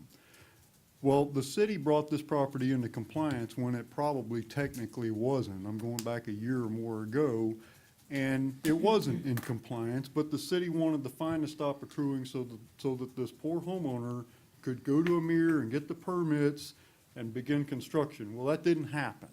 And then all of a sudden, all the walls come down except a couple of them, and there it sits. And then the city says, you got electricity going to these walls, guys. We're gonna start another code case on you, which I think they did. There's been so many, I can't remember everything. Then they cut the power. Then they put a fence. Then I can't even remember all the stages that this has gone through. This $10,000 in city expenses is, I'm just telling you from common sense, that is woefully undervalued. This property has been a blight, and they've manipulated the city, they've manipulated the code enforcement people, they've manipulated the mayor who has issued permits that they didn't act on, and now, once again, they want us to reduce the lien, not based on what they've done, but based on what they are going to do. Everything's always been about what they're gonna do. I wanna see what they do. Do something and then come and ask for forgiveness. Quit asking the city to make concessions based on what you're gonna do. That's my first objection to this whole thing. The second thing, and Tom, don't take this personally, we're brothers in blue, I love you, right? The second thing is here, if the city staff has a recommendation for the amount of money that they feel that this should be, the venue for that is the Code Enforcement Board. That didn't happen. They introduced and said, this is what the calculator spits out. The code board had lengthy discussion, not once, but twice, lengthy, an hour at least, discussion on this case, back and forth, back and forth, back and forth. They heard from the petitioner, they've heard from everybody. They said, all these things considered. Nobody said from city staff, we recommend that you go lower than the calculator. Nobody said that. So if anybody's blindsided the code board here tonight, no offense, Tom, it's not us, it's the city staff that has now come before us with this never-before-mentioned recommendation to reduce it to $9,000. They didn't say anything about that to the code board. And now all of a sudden, they have this recommendation to go to $9,000. They never mentioned a word of that to the code board. I watched it too. So, I'm sorry, but I've been listening in the audience at the code board meetings for a long time on this, and I can't speak. So I got a lot of opinions about this case, and most of them are not good, right? So I agree with the motion to send it back, albeit I feel bad for what we're doing to the code board because they're gonna have the same argument over and over again. I would suggest, and you run the meetings very well, Mr. Schmidt, to me, your debate ought to be limited to this new recommendation by city staff rather than rehashing all this other stuff that you've talked about ad nauseum already. So, Thank you, Yes. Councilman Ross. Councilman Pagorlin. Just a couple of other points, and I've got the minutes from the code board meeting on that particular issue. Just want to remind everybody, and I'm sure you guys haven't forgotten, but I feel compelled to remind everybody. Part of this is a repeat violation in the amount of $2,400. Part of this is, even if you use the calculator on the land, it comes out to $5,000. So that's $7,400 just on the repeat and the land value. And the recommendation is $9,000. I think we got more than $3,600 in city cost into this property. And I would agree with Mr. Ross as well that, you know, there was discussion during this meeting about the property being vacant, so it wasn't like you guys didn't know it wasn't vacant, you knew that. Well, good, because it came into compliance by being land. By being, yes. I'm sorry, that's not funny, but it's a little funny. So, again, I think, you know, the only thing that is new tonight is that you have a director, we all love you, man. We're happy you got the job. We think you're perfect for the job, but the only new information here is that you have a code director that has a difference of opinion as to what the lien reduction ought to be.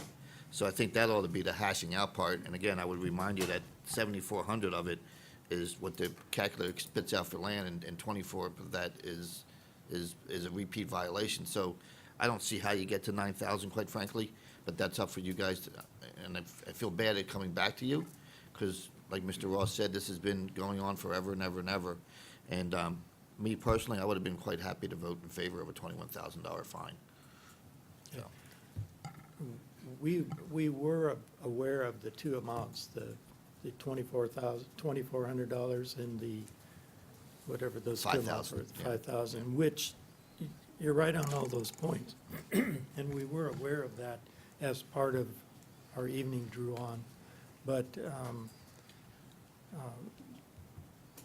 if your motion is that it comes back and your vote is that it comes back to us, we'll deal with it. Thank you. It's a lot better understanding than we had in January at that other meeting, so. Thank you. Appreciate it. We have a motion and a second. Just Councilman one quick, Chler. I'd like to ask our city attorney just to, you know, say a few words on, there's been some suggestions, contingencies of this, you know, development, just maybe a 1-minute spiel on what we should and should not do. So we have the chairman of the board, of the code board here, and we're here, so we want to keep this thing on the right track. So would you mind, I saw you shaking your head a few times when some comments were being made, so I just wanted to. Well, I'm not sure exactly what you want me to talk about. What I was shaking my head on was basically some earlier comment with regard to, and you mentioned it, with the, if they build this in 6 months, and, you know, this person has he doesn't need to build anything there. A person has the right to sit with an empty lot, if that's what they want to do with it. So there is nothing that any of the neighbors can say. There's nothing that this council can say that would force this person to build anything there. So that's what I was shaking my head on. It is not anything that this council or the Code Enforcement Board should take into consideration at all. And at the Code Enforcement Board meeting, the first time I was there, and probably wasn't the first time they were there, but it was the time before this last time, the Code Enforcement Board was telling the property owner's representative to take his plans that were drawn to get a permit for them. There was no reason to do that. There was no reason for him to be told to do that. That is not something that is within their purview. And they didn't make a decision, and instead he went to Amir to try to get a permit. It's irrelevant.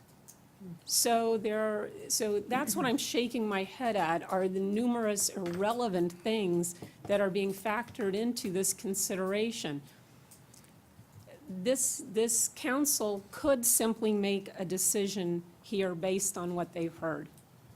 There are not really any new facts to be sent back. As Mr. Schmidt brought up, it was mentioned to the board that perhaps this amount was too high because there is no house there. As you mentioned, there have been numerous much lower values to this property really in recent years. And I think the property owner's representative mentioned that he was taken advantage of because the place should have been condemned before it was offered for sale. So he overpaid perhaps for something. Obviously, the only way to get this in compliance was to tear it down. So he grossly overpaid for that. The Code Enforcement Board appears to look at the matrix and make no deviation. And Mr. Baroni tells them repeatedly at every meeting, this is only a guide, but they never seem to deviate from the matrix. Okay, thank you for your explanation. Thank you. We have a motion and a second. Mr. Stevenson, did you have something? Madam Mayor, if I could just kind of interject just a couple of things. In Mr. Baroni's defense, we, being staff, being Mr. Baroni, certainly my office appreciates what the code board does. We think it's a thankless job, basically. But we're glad that they volunteer for it, and we certainly appreciate the time and effort that they put in. This case is, as Mr. Ross indicated, has been around for years. It's been in and out of the code board. I don't think that Mr. Baroni, and again, in his defense, was trying to overstep the authority of the code board. And I don't believe that Richard believes that. And I don't believe that the other board members believe that, because I stick my head in every once in a while and kind of listen. I do think there is a mutual respect between staff and the code board. Again, we appreciate it. I think Mr. Baroni's intent, and Mr. Baroni and I discussed this, the intent is to move this forward in a reasonable manner so that we don't keep remanding these things back and forth and back and forth. And I understand that's the process that this board wants to go, and it wants to have staff go back through. But again, it wasn't done deviously. We're not trying to hide anything. We're trying to common sense, apply a little bit of common sense to move this forward, okay? Certainly the $9,000 is a number that Mr. Baroni came up with, and he shot at me in the hallway, and I said, I'm behind you. I think that is, if something that you want to recommend to council would be appropriate. Otherwise, we get ourselves in a situation where we are imposing a lien on a piece of property that makes no sense for someone to pay. Okay, in a situation with what this gentleman has paid for the lot, so on and so forth. So again, in all defense, and all I'm trying to do is just make sure that this board understands that Mr. Baroni is not trying to circumvent the code board. And I think that Mr. Schmidt understands that, but I'll leave it at that. So Thank we're trying to move things forward. Yeah. I mean, this has been on the books for years and years and years, so. Thank you, If I Mr. could say one more thing. Just for the sake of understanding the numbers, I'm using the calculator, if we were to plug in the land value of $40,000, the calculation turns out to be $5,714. So if you use the matrix and you base it on the land value that's there, because there is no house, that's what the lien reduction would turn out to be, $5,714. And that does cover the costs that Mr. Baroni had told the board he had into this case. Trying to recoup costs now on an earlier codes case is not something that could really be supported legally. If you have $5,000 in costs from some other case opened against this property, but that's closed and done and gone. And now you're looking at a reduction on just the lien for the latest code violation. That's what you have to do. You can't recoup costs on something that's done and gone. Councilman Boss. This is really the reason for my recommendation to remand it back to the code board, because it should come to us as unmuddled as possible, without things coming up at the last minute. Councilman Ross has talked about some of the things he's heard. I don't see that in our minutes, I don't see that in our agenda packet. They probably all happened. I believe there was Mr. Smith may have lived there years ago, if I recall, when it kind of went into disrepair, so I know it's been going on for a long, long time. But I think it should come from the code board to us, unmuddled, and then we can make our decision either way, not hearing things at the last minute. That's my reason for sending it back. Thank you, Councilman. We have a motion, we have a second, we've had discussion. All in favor, please signify with aye. Aye. Opposed? Very good. Next, a resolution approving a contract with Cardno Engineering for engineering and design services for Buddy Baseball Field. City Manager Stevenson will explain. Mr. Stevenson. Thank you, Madam Mayor. We've got one agenda item on the consent agenda this evening. It's item 5A, which is a resolution that authorizes the city to enter into an agreement with Cardno Engineering for design and related services for the construction of the new Buddy Baseball fields at Lewis Elementary. In the fall of 2017, the city received an allocation from the state of Florida in the amount of $250,000 for the construction of the baseball fields. At that point, Hillsborough County provided a match of those funds. They are in our budget. This provides a total budget of $500,000 for the construction of the fields. An agreement in 2017 was entered with Hillsborough County to construct the fields on school board property located at Lewis Elementary. The initial site for the construction was to be the soccer field located between the family complex and the school, which may be, it will change due to some subsurface conditions that have been discovered when we started the project. The location change is expected to be before the school board later this month. Conversations with district members appear that the alternative location of the anticipated improvements should not be a concern. The design and engineering proposals for the Buddy Baseball field were solicited through our 4 engineering firms that the city has contracts with. 2 firms responded to the requests, and the proposals were received from Cardno Engineering and CPH Incorporated. Cardno Engineering was selected by staff after consultations with both engineering firms and review of the proposals that took into consideration cost, the review process, and prior experiences with similar projects. It's recommended the City Council approve a contract with Cardno Engineering for design and engineering services for the construction of the Buddy Baseball fields in an amount not to exceed $71,000.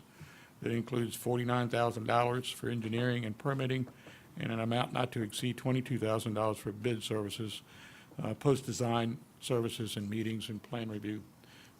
Staff recommends approval of the resolution so that we can move forward with this project.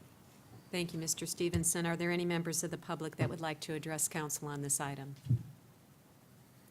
Seeing none, if the consent agenda is acceptable, would entertain a motion to approve the item on the consent agenda. Is there a motion?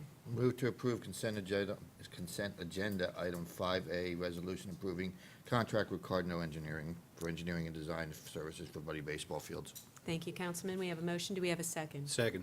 We have a motion and a second. Is there any further discussion?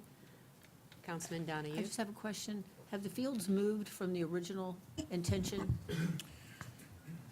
The original location was a soccer field between the Family Rec Complex and Lewis Elementary. Right. It's an empty field right now that they use. When we started to discuss this project with the engineers, they discovered that it used to be a dump site. I'm not into spending a whole bunch of money to mitigate that problem. My suggestion was for Mr. Langfeld to go back to the school board and find an alternative spot. The existing baseball fields that they play on now is what we're proposing. We've had discussions with the school board planner, if you would. They're taking it back to the board with a recommendation to move forward with that new location, so. I noticed that it changed. I just thought you might want to make sure the listening audience heard about that change as well. Thank you. We for have a explaining motion and a second. All in favor signify with aye. that. Aye. Opposed? Very good, motion carries. Next, we will open the first public hearing and reading to adopt CPA number 17-05, Rameshwar Gas Station. Tony Lacola, Principal Planner of Hillsborough Planning Commission, will present. Mr. Lacola. Good evening, Council. Tony Lacola, your Planning Commission staff. If Cheryl could pull up the PowerPoint presentation, I have plenty of maps to show you. This plan amendment is 1705, located here in the city of Temple Terrace, more or less North Temple Terrace. It's the northwest corner of East Fowler Avenue and North River Hills Drive. This is a privately initiated plan amendment due to recent annexation of these two parcels into the city. It's on approximately 1.14 acres in total, and the request is to go from the current Hillsborough County Residential 6, which typically allows for residential, suburban scale neighborhood commercial and office uses, to Temple Terrace Commercial, which is similar to other uses along this particular corridor. Temple Terrace Commercial allows for retail, services, and office uses. This is a map of the subject site, an aerial of the subject site. Fowler Avenue is to the south of the subject site. River Hills Drive is on the east side, going north and south. You've got the Hillsborough River to the north. So it's essentially between the Hillsborough River and Raintree along Fowler Avenue. This is the adopted future land use map as it currently exists. The parcel is indicated with the hash mark. It's currently, as I said, the Hillsborough County Residential 6. This is the proposed future land use map going to that Temple Terrace commercial land use category. As you are probably aware, there's already an existing gas station to the east of the subject site, which is part of the city of Temple Terrace and has that Temple Terrace commercial land use category. What would be the impacts of this plan amendment? Currently, there are 6 units permitted, 6 residential units permitted on that particular parcel, or up to 12,500 square feet of non-residential uses. If the proposed plan amendment is approved tonight, there would be an allowable density of 10 units per acre, or 25,018 square feet of non-residential uses. There are a couple slides missing, but that's okay. The reviewing agencies did take a look at this. There were no comments or concerns from any of the reviewing agencies. Those include HART, the school board, EPC, as well as your city staff. There were supporting plan amendment goals, objectives, and policies. Those related to city form, which support commercial neighborhoods. This particular area, Fowler Avenue, is considered a commercial neighborhood. It also is supported by goals, objectives, and policies related to non-residential development, which sustain commercial corridors. There are policies related to multimodal corridors, which promote redevelopment, as well as growth management policies that promote infill and redevelopment in the city of Temple Terrace within its urban service area. And that next step should not be there. The Planning Commission did recommend approval of this. They found it consistent and pass it on to you all. Thank you, Mr. Lacola. Is the applicant in attendance, and would they like to present to the council? Thank you very much. Council, do you have any questions of the applicant or staff? No. If the city clerk would please read the title of the ordinance.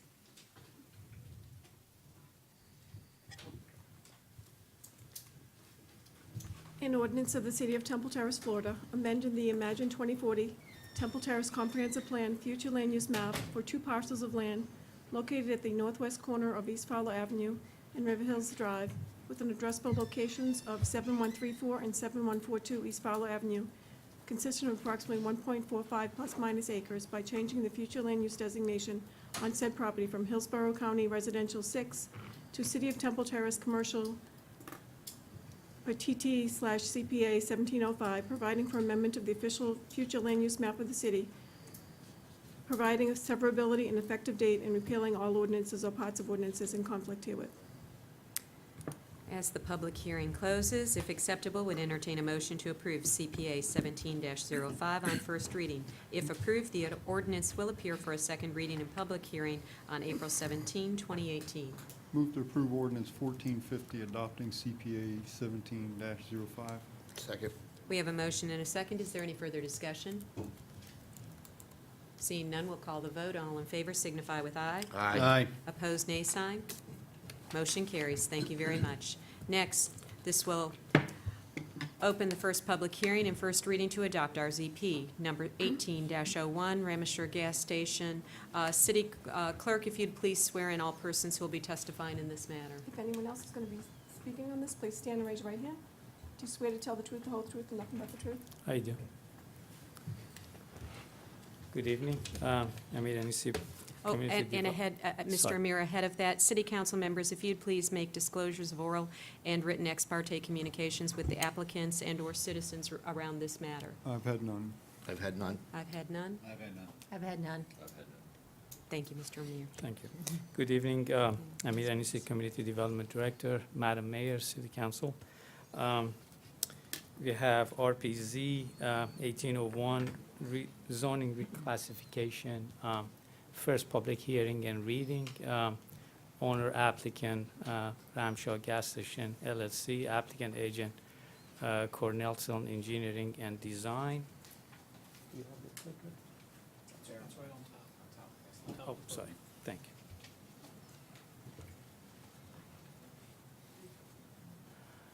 The background information, the location 7134, 7142 East Fowler.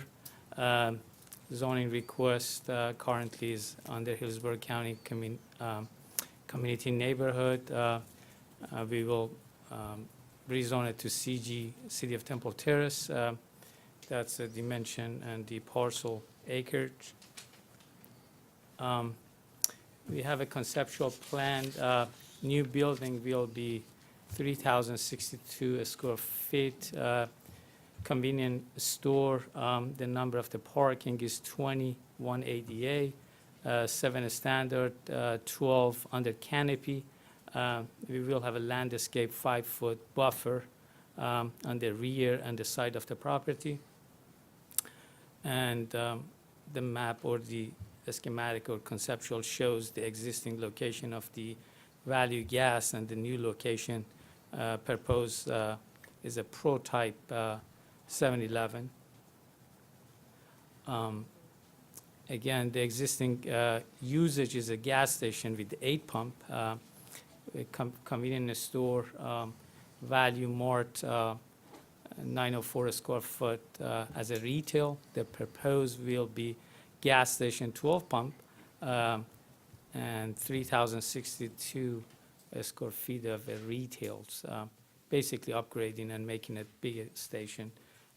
This location is vested, is existing gas station. Again, they're tearing down this old gas station and proposing a new, bigger gas station. These are the building rendering and elevation. You see the east elevation facing River Hills Drive, west elevation to the vacant parcel. And it's a typical prototype gas station or 7-Eleven we see. We don't have much of information as far as the detail of the construction. This is a conceptual plan. Looks like it's just a split face block or finished blocks. That's the exterior of the building. The finished height elevation would be 18.8 to the top of the parapet wall. These are the other two elevations we see on the north side and also the south side. We will have 2 waivers. The first one is an alcohol sale. Is 1,000 feet distance requirement between the church and this property. And again, that church currently, or as we are speaking, has been sold and is going to be developed pretty soon. We have an application for annexation. I will be coming before you on May 1st and May 15th to public hearing for annexation of that property. So, and again, we put that condition in there to be safe, but that property will be no longer church, okay? The second, under the CG zoning, gas station is allowed, convenience store is allowed without a gas. So we have to use it as a conditional use in order to be able to have a gas in there too. So this is part of our land development code, is section 12-234-7 allow, again, convenience store without a gas. In order to have a gas, we have to have conditional use. Planning Commission found request consistent with comprehensive plan. Staff recommend council approve ordinance 1449 to adopt rezoning RZP 1801 with the requested waivers. Thank you, Mr. Anisi. Did the applicant wish to address council? Okay, very good. Council, do you have any questions of the applicant or staff? I know this is a concept. Yes. Concept. Can you tell me the lighting requirements? Because this is obviously a bigger footprint for the neighbors. Absolutely. We will have the site plan, again, review process. We have not received the site plan. This is just a rendering of the building. Once we get the site plan, we will, again, review the lightings, and we will making sure that, because we have a residential on the north side of this property, is not going to be adversely impact the residential. That's why we put that 5-foot buffer between the residential and commercial to provide that distance. But we will review that, and again, we do not have that information as we are speaking. Okay, thank you. You're welcome. Thank you, Mr. Anisi. Are there any other questions?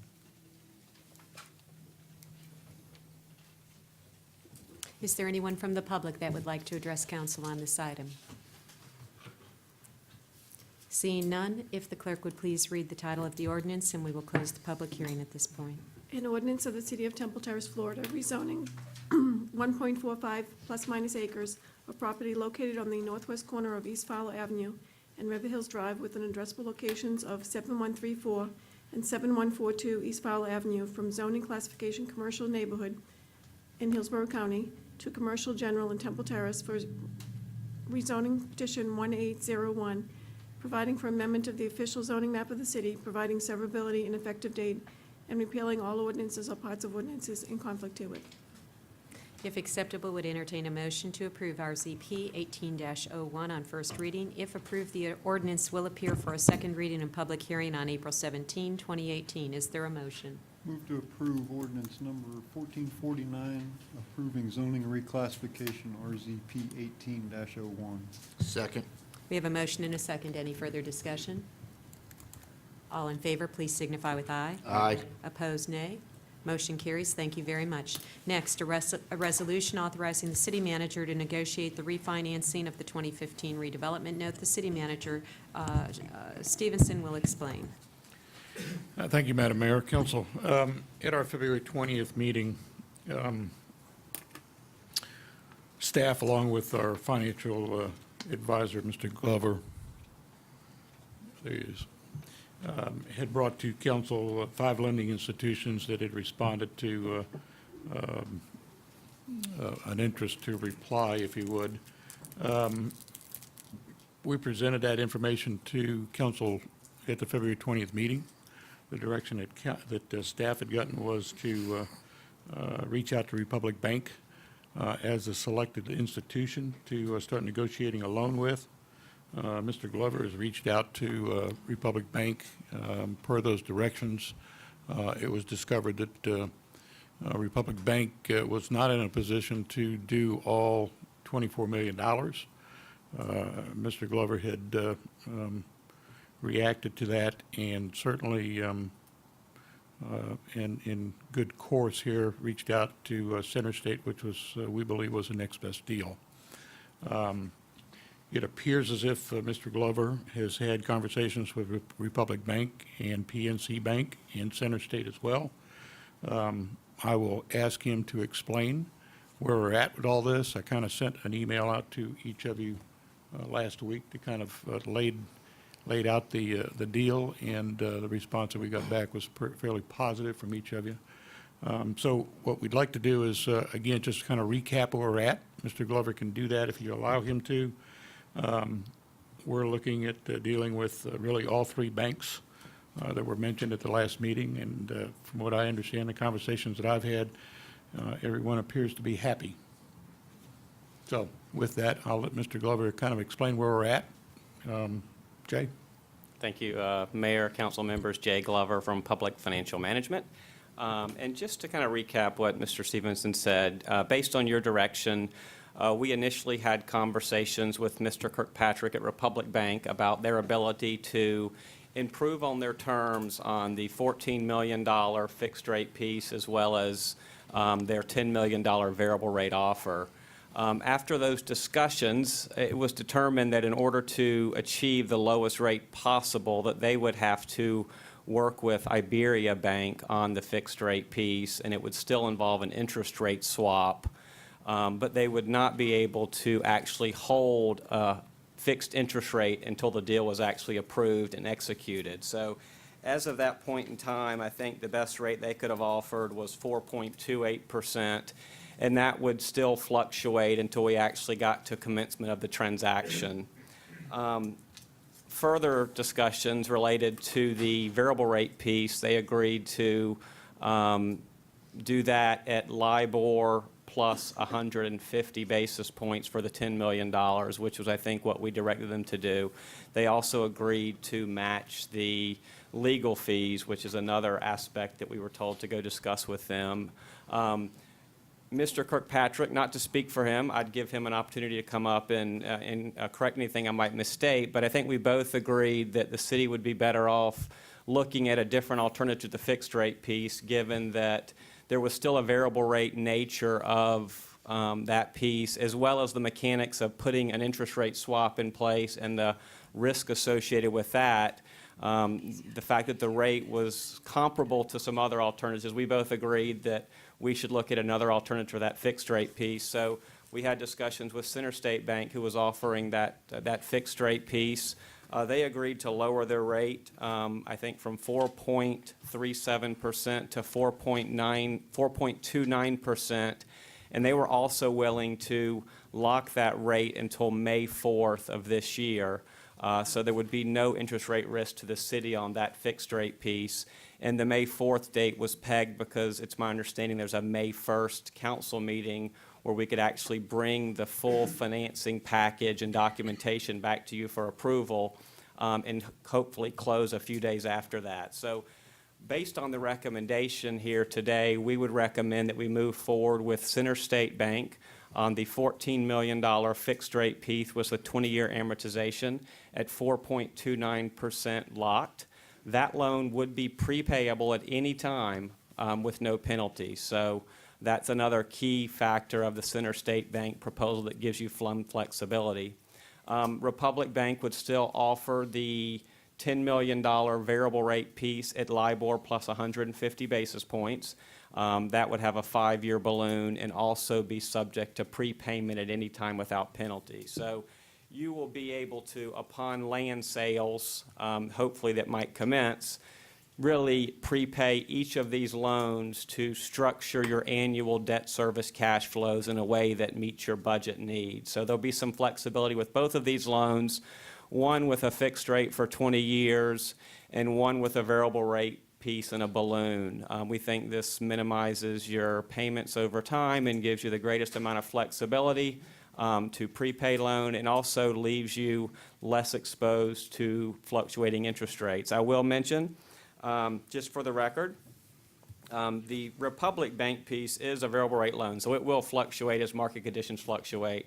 LIBOR plus 150 basis points is about 3.38%. And as short-term interest rates rise, that interest rate will rise as well. But that's the nature of variable rate debt, and that's the loan that we would want to prepay as quickly as possible once these land sales come on board. So, but the interest-only nature of that balloon payment does give you some flexibility to minimize those payments while we wait for the land sales to happen. So, and we've had discussions with all of the banks that proposed, and I think we're all in agreement that this is the best course of action for the city, and we look forward to hopefully implementing it upon approval from the council. And I'm here to address any questions, and I actually think there's representatives from Republic Bank, Center State Bank, and PNC in the audience if you might have questions for any of them. Thank you. And ahead of taking any further questions, we do have comments from members of the public. Mr. Noonan. Thanks, Madam Mayor. John Noonan, 305 South Glenarvan Avenue. I think the citizens of Temple Terrace would agree with a statement you made at last meeting, Madam Mayor, that the council were acting as wise stewards in delaying the consideration of this refinancing. At least they would agree concerning the period after Mr. Chalura passed a resolution or proposed a resolution about what would you say, competitive bidding over the financing of this deal. But I doubt very much that they would agree about the delay of the previous 8 months. During that 8-month period, you were not acting as wise stewards of the city of Temple Terrace. If you don't believe me, ask your own financial advisor. I think he's an honest enough man to tell you that if you had acted when the auditors told you to act, you would have locked in a fixed rate loan at about 3, maybe even less than 3%.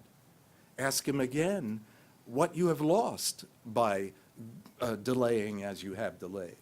And he'll probably tell you that you've lost $2 or $3 million in excess interest costs. While that's a problem, the greater problem is that you have fallen into a pattern of repeatedly ignoring financial advice that you get. You either turn your back on it completely or you do the opposite of what your financial advisors tell you to do. I've recently, through a public records request, got hold of Burton and Associates' evaluation of the sustainability of city finances that you received in 2016. They told you to do a number of things about the city's water and sewer system, which can't pay for itself. You've done none of them. They told you to seek leasing agreements for large purchases of heavy equipment for the Public Works Department instead of buying them, which causes spikes in your budget. You've gone ahead and bought the pieces of equipment instead of trying to lease them. Every bit of advice given to you by your auditors or by those who appraised the sustainability of the city's funds has been, as I said, ignored. You've allowed the city's debt financing service fund to reach 0 at the end of the first quarter of this year. When they tell you don't borrow from reserves to finance ongoing activities, you do it anyway. I'm sorry. The concept of stewardship is not one that I can say this council embodies. And I don't know Thank whether you, it's sir. individuals or the entire council. Thank you, sir. Thank you. Council, if acceptable, would entertain a motion to approve a resolution authorizing the city manager to work in conjunction with Public Finance Management Agent Jay Glover to negotiate the refinancing of the 2015 redevelopment note currently held with PNC Bank. Is there a motion? So moved. We have a motion. Is there a second? Second. Further discussion? Councilman Ross. Yeah, I'm going to vote in favor of this because really our back's against the wall at this point. This note is due on June 1st, but I just want to say to any of my constituents out here who've done this with a calculator like I did, that this package that we are voting on is a good package. It's not bad, and I applaud Republic and Center State for coming in with a good package. But as good as it is, over the 20-year life of the combined life of these loans, according to Mr. Glover's projections that we were given, this deal is going to cost us $216,387 more than the original PNC loan that we could have approved 2 weeks ago. So I just want everybody to know that I didn't miss that. Thank you. Is there any further discussion? All in favor, please signify with aye. Aye. Aye. Opposed, nay sign. Thank you. Motion carries. There is no outstanding council business to come before us. If there is new business, there is one item. If Anthony and Gabriel Bauer would please stand up. We'd like to call attention to the two gentlemen in the audience who are working on their citizenship and community merit badges this evening from Troop 797. Thank you, gentlemen, for being here, and we encourage scouting in our community and are delighted that you're with us this evening. Thank you.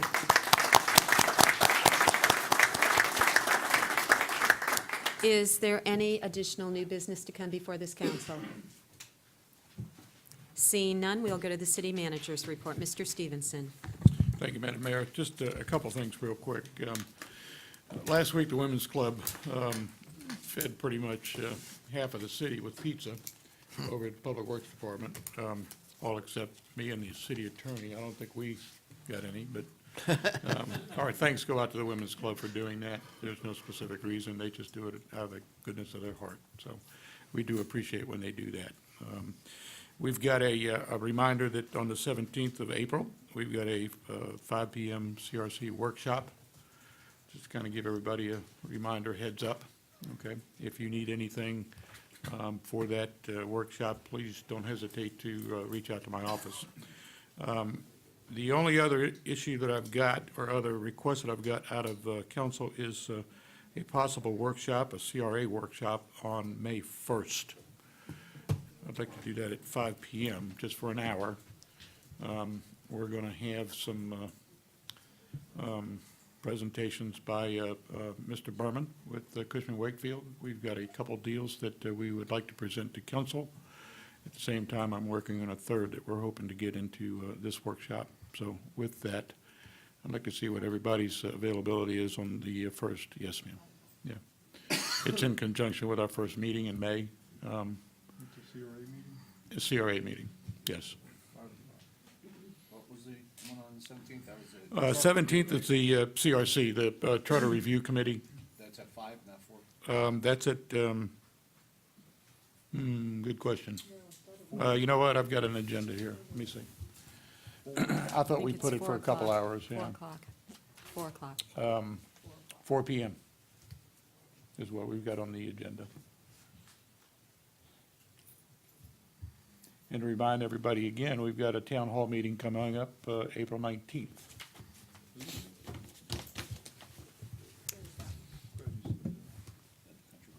That's at the Country Club. We're trying to hold that at the Country Club, and we'll entertain Mr. Ritter's historical nature again. Excellent. Yes. Thank you, 7:05. Mr. Stevenson. Would also remind council members that you will be receiving pre-work for our upcoming retreat in May, and I believe that'll come, and you'll be completing those and sending those back to Jeannie Barlow. And just a reminder to those viewing, again, Friday 13th through, Friday the 13th through the morning of the 14th is the Relay for Life, and the Survivor Walk is at 6 p.m. So we look forward to our community being with us. And if there is no further business to come before this council, we will stand adjourned. Just what